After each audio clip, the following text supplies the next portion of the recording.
এখন প্রায় রাত 1টা বাজে, ডিউটি করতেছি। আমাদের আজকে মুরগি বাচ্চা প্রায় 3 দিন হচ্ছে। এই যে দেখেন, তখন হচ্ছে দেখলাম প্রচুর গরম, বুঝছেন, উইন্ডো সব ক্লোজ করা।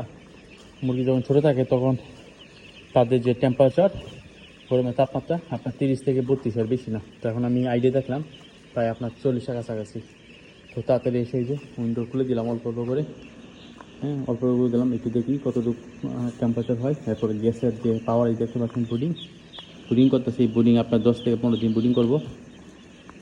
তো এই বুডিংয়ের স্পিড কমাই দিব। এই যে খাবার যাচ্ছি দেখেন, একটা প্লেটে মনে করেন যে 15 কেজি বা 10 কেজির মতো খাবার।